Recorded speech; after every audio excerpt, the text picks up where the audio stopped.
December 4వ తారీఖున దత్తాత్రేయ జయంతి సందర్భంగా శ్రీమతి స్రవంతి గారి ఆధ్వర్యంలో దత్త హోమం సంప్రదించండి.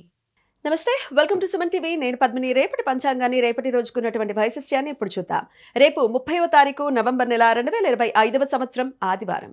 శ్రీ విశ్వావసు నామ సంవత్సరం దక్షిణాయనం హేమంత ఋతువు.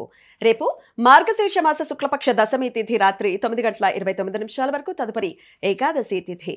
ఉత్తరాభాద్ర నక్షత్రం రాత్రి 1:11 వరకు, తదుపరి రేవతి నక్షత్రం. వజ్ర యోగం ఉదయం 7:12 వరకు, తదుపరి సిద్ధి యోగం రాత్రి 4:22 వరకు, తైతిల కరణం ఉదయం 10:27 వరకు, గరజి కరణం రాత్రి 9:29 వరకు, తదుపరి వణిజ కరణం ఉంటాయి.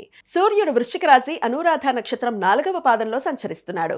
చంద్రుడు మీనరాశిలో సంచరిస్తాడు. నక్షత్ర వర్జం పగలు 11:30 నుండి మధ్యాహ్నం 1:01 వరకు, అమృతకాలం రాత్రి 8:37 నుండి 10:08 వరకు. రేపు సూర్యోదయం ఉదయం 6:30 సూర్యాస్తమయం సాయంత్రం 5:40 చంద్రోదయం మధ్యాహ్నం 1:47 చంద్రాస్తమయం రాత్రి 2:24 అభిజిత్ ముహూర్తం పగలు 11:43 నుండి మధ్యాహ్నం 12:27 వరకు. దుర్ముహూర్తం సాయంత్రం 4:11 నుండి 4:55 వరకు. రాహుకాలం సాయంత్రం 4:16 నుండి 5:40 వరకు. గుళిక కాలం మధ్యాహ్నం 2:52 నుండి సాయంత్రం 4:16 వరకు. యమగండం మధ్యాహ్నం 12:05 నుండి 1:29 వరకు.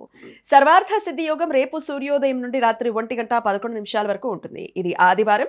ఉత్తరాభాద్ర నక్షత్ర కలయిక చేత ఈ యోగం ఏర్పడుతుంది. ఈ సమయంలో నూతన వ్యాపార ప్రయత్నాలు చేయడానికి, కొత్త పనులు ప్రారంభించడానికి అనుకూలం. ఏకార్కళ దోషం మొన్న రాత్రి 2:22 నుండి రేపు ఉదయం 7:12 వరకు ఉంటుంది. వజ్ర యోగం జరుగుతున్న సమయంలో రవిగ్రహం అనురాధ నక్షత్రంలోనూ, చంద్రుడు ఉత్తరాభాద్ర నక్షత్రంలోనూ ఉన్నప్పుడు ఈ దోషం ఏర్పడుతుంది.